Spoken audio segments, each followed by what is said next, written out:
আজি আমাৰ সকলোৰে বাবে এটি অত্যন্ত গুৰুত্বপূৰ্ণ দিন। এগৰাকী মহান ব্যক্তি আজি দিনটোতেই আমাৰ পৰা বিদায় লৈছে। বিদায় লোৱাৰ প্ৰাক মুহূৰ্তত তেখেতে ভাৰতবৰ্ষৰ জনগণৰ বাবে, দেশৰ একতা অখণ্ডতা সাৰ্বভৌমত্বৰ বাবে সৰ্বোচ্চ ত্যাগ কৰি গ'ল। এইগৰাকী মহান ব্যক্তি হৈছে ডক্টৰ শ্যামাপ্ৰসাদ মুখাৰ্জী। আজি তেখেতৰ স্মৃতিত বলিদান দিৱস কেৱল ভাৰতবৰ্ষতেই নহয়, যিমান ভাৰতীয় বিশ্বৰ বিভিন্ন প্ৰান্তত আছে সকলোৱে শ্ৰদ্ধা সহকাৰে তেখেতক স্মৰণ কৰিছিল আৰু হৃদয়ৰ পৰা গভীৰ শ্ৰদ্ধাঞ্জলি জ্ঞাপন কৰিছিল।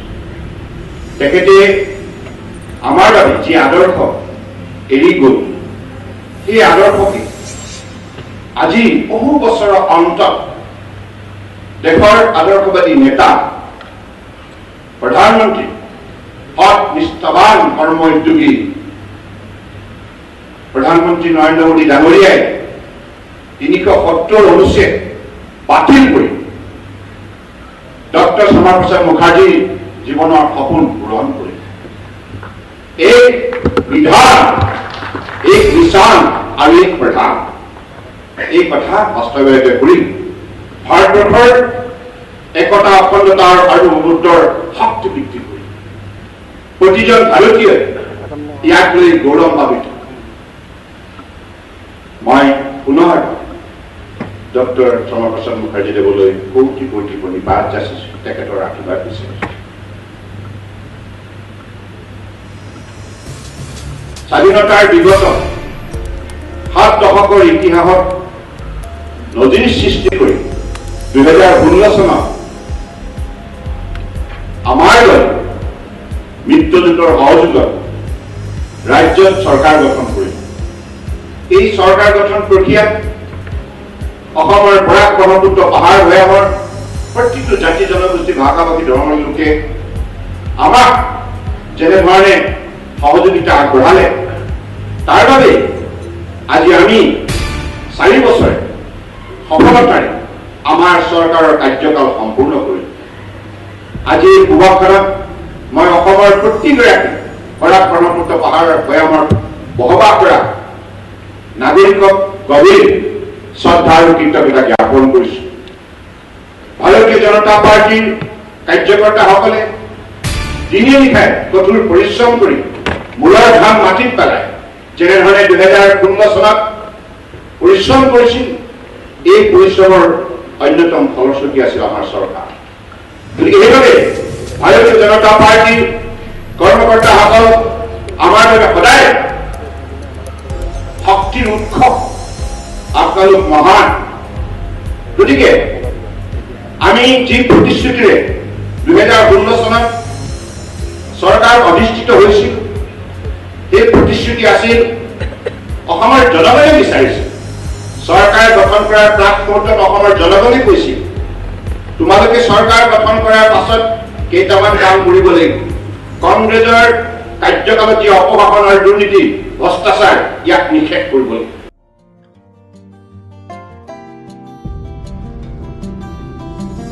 जो है ये इसमें उनकी माता जी का, जोगा माया देवी जी की बहुत भूमिका है और उनके जो भाई हैं उमा प्रसाद मुखर्जी ने, उन्होंने इसमें बहुत शोध करके ये पुस्तक को लिखा है। जोरदार तालियों से इस पुस्तक का हम विमोचन कर रहे हैं।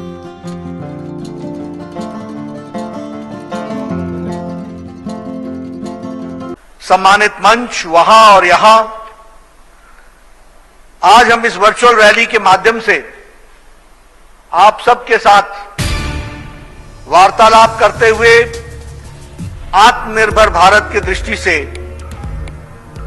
जो प्रधानमंत्री मोदी जी के नेतृत्व में कार्य हुए हैं, उसकी चर्चा करने के लिए एकत्र आए हैं। मित्रों, हम ऐसे समय में इकट्ठे हुए हैं जब हमारे वीर जवान अपने सरहदों की रक्षा करते हुए गलवान में राष्ट्र की रक्षा, देश की रक्षा करते हुए शहीद हुए हैं, उनको हम सब लोग श्रद्धा सुमन अर्पित करते हैं, श्रद्धांजलि देते हैं, उनके परिवार को ढाढ़स देते हैं। वह सिर्फ उनके परिवार के सपूत नहीं थे, वो सारे देश के सपूत थे और सारा देश उनके साथ खड़ा है। इसके साथ मैं उनको श्रद्धांजलि अर्पित करता हूं। मित्रों, जब हम यहां खड़े हुए हैं तो हम कोविड के साया में खड़े हुए हैं, कोविड के संक्रमण के साया में खड़े हुए हैं। कई लोगों ने अपनी जीवन लीला समाप्त की, कई लोगों की जानें गई, उनके प्रति भी हम श्रद्धा सुमन अर्पित करते हैं। और जो लोग कोविड संक्रमण से संक्रमित हैं, उनके लिए ईश्वर से, मां कामाख्या से प्रार्थना करते हैं कि वो जल्द ठीक हो और अपने दैनंदिन जीवन में वो फिर से काम में लगे, ऐसी मैं प्रार्थना करता हूं। इसके साथ साथ मैं corona warriors, doctors, paramedics, staff nurse, सफाई कर्मचारी, हॉस्पिटल स्टाफ, पुलिस के लोग, एसेंशियल सर्विसेज में काम करने वाले लोग, जिन्होंने एक लंबी लड़ाई में पूरा अपना योगदान दिया है, उनको भी मैं नमन करता हूं और उनको भी मैं साधुवाद देता हूं, जिन्होंने बड़ी तत्परता के साथ अपने जान को जोखिम में डालकर समाज की सेवा की, देश की सेवा की और देश के स्वास्थ्य की सेवा की। उनका मैं सम्मान करता हूं। मित्रों, ये जब हम इन सभी चीजों की चर्चा कर रहे हैं, जब हम डिजिटल रैली की बात कर रहे हैं, जब हम वर्चुअल रैली की बात कर रहे हैं, तो अब याद कीजिए, जब मार्च महीने में हम सब लोग, जब लॉकडाउन हो गया था, तो सोच रहे थे कि पार्टी की गतिविधि को कैसे चलाएंगे, करोड़ों लोगों की सेवा कैसे करेंगे, कैसे पार्टी मार्गदर्शन कर पाएगी। ऐसा भी हम सब सोच रहे थे कि क्या लॉकडाउन हुआ है तो क्या पार्टी भी लॉकडाउन हो जाएगी। लेकिन मुझे खुशी है कि पार्टी ने इस डिजिटल मीडिया का सहारा लेते हुए, ये डिजिटल टूल का सहारा लेते हुए, वीडियो कॉन्फ्रेंस करते हुए देश में राष्ट्रीय स्तर से लेकर बूथ स्तर तक पार्टी के कार्यकर्ताओं को जागृत रखा और लाखों कार्यकर्ता करोड़ों लोगों की सेवा में लगे। इस बात को हमको समझना चाहिए। करोड़ों लोग। मुझे खुशी है, हम सब लोगों ने वीडियो कॉन्फ्रेंसिंग की, आप सब लोग कई बार वीडियो कॉन्फ्रेंस में आए, देश के पार्टी के सभी जिलाध्यक्षों से बात हुई, सभी मेयर से बात हुई, सभी सांसदों से बात हुई, पार्टी के पदाधिकारियों के साथ अनेकों बार बात हुई। और मैं ये कह सकता हूं कि पार्टी ने संक्रमण काल में लगभग 8 से 9 लाख कार्यकर्ताओं ने 19 crore food packets feed the needy कार्यक्रम के तहत जरूरतमंदों तक पहुंचाया, उनकी सेवा की, ये मैं आपको बताना चाहता हूं।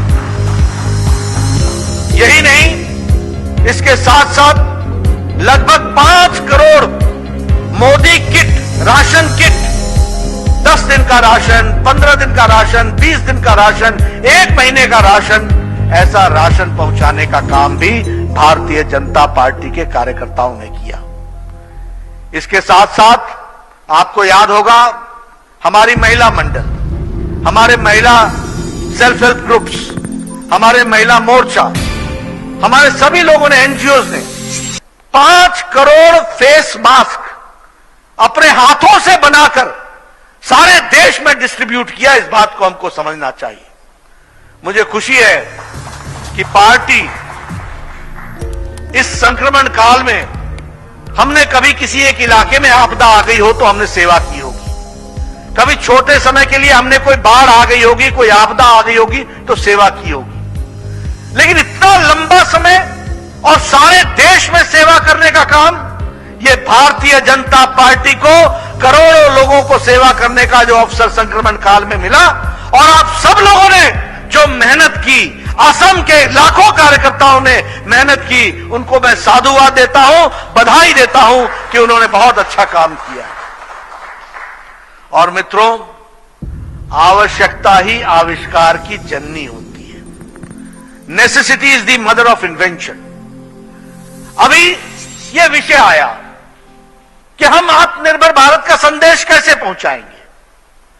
हमने तय किया कि 10 करोड़ परिवार में मोदी जी की चिट्ठी लेकर के जाएंगे, मोदी जी का संदेश पहुंचाएंगे और भारत की आत्मनिर्भर की गाथा भी गाएंगे और उसके साथ साथ भारत की बदलती तस्वीर भी बताएंगे। इस बात को हमने तय किया।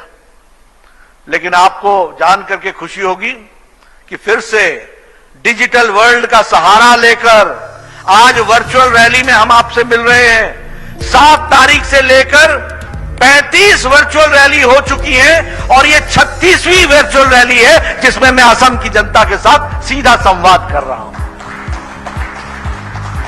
और आपको यह भी जान करके खुशी होगी कि जो हम सही में रैली करते हैं उसकी बहुत ताकत लगा दें तो 1.5 से 2 लाख की संख्या होती है। और इस समय मेरे साथ असम में 30 लाख से ज्यादा लोग जुड़े हुए हैं। यह है वर्चुअल रैली की ताकत, जिसको हमको समझना चाहिए। मोर देन 30 लाख जो अभी जुड़े हैं।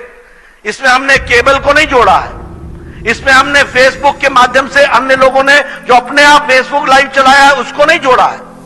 ये तो जो हमारे हैंडल्स हैं उनके माध्यम से जुड़े हुए लोगों की संख्या 33 लाख 30 लाख आती है। तो मित्रों, एक प्रयास हुआ है जिसके माध्यम से हम वर्चुअल रैली के माध्यम से, और भारतीय जनता पार्टी इस डिजिटल टूल का प्रयोग करते हुए अपना संदेश करोड़ों लोगों तक पहुंचाने का जिम्मा भारतीय जनता पार्टी ने लिया है। इस बात को समझना चाहिए। मित्रों, हम सब लोग जब आज एकत्र हुए हैं तो जैसा कि सर्वानंद जी ने भी बोला, आज श्यामा प्रसाद मुखर्जी जी की पुण्यतिथि है जिसको हम सब लोग बलिदान दिवस के रूप में मनाते हैं।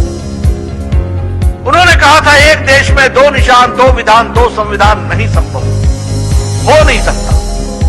इसके लिए उन्होंने बलिदान दिया और मुझे खुशी है कि मोदी जी ने उनका बलिदान को ध्यान में रखते हुए जो आवाज उन्होंने 1953 में उठाई थी उसको 2019 में मोदी जी की रणनीति और इच्छा शक्ति और अमित शाह जी की रणनीति ने वह धारा 370 और 35A को समाप्त कर दिया। यह मैं आपके साथ बताना चाहता हूं।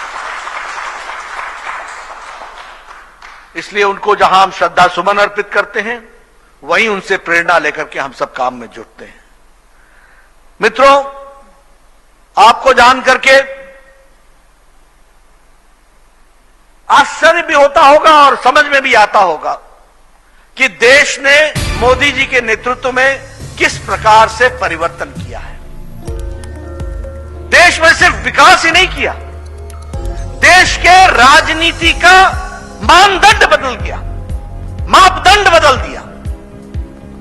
आज राजनीति में परिवर्तन यह हुआ कि जो राजनीति लंबे समय तक स्वार्थ की हुआ करती थी वह राजनीति अब मोदी जी के नेतृत्व में नई संस्कृति के साथ सेवा की राजनीति हो गई। इसको हमको समझना चाहिए। यह सेवा की राजनीति हो गई। याद करिए, मैं तो यह कहता हूं कि पिछले 6 सालों में मोदी जी ने 6 दशक का जो पाठ था, जो 6 दशक के रुके हुए काम थे, उनको 6 साल में पूरा करने का काम मोदी जी ने किया है।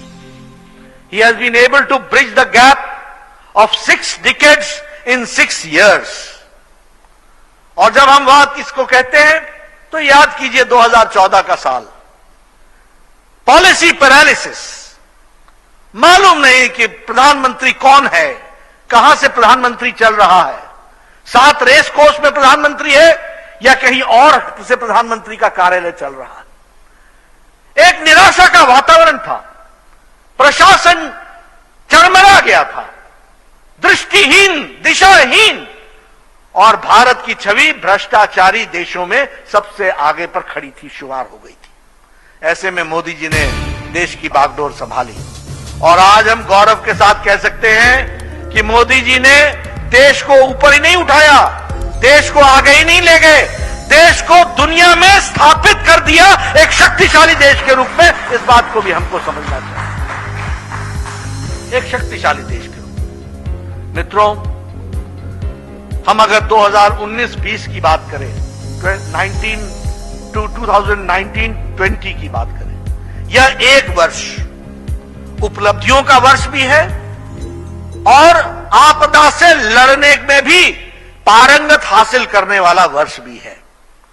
It is a year of achievements and also it is a year where we have been able to fight the crisis to the best possible manner.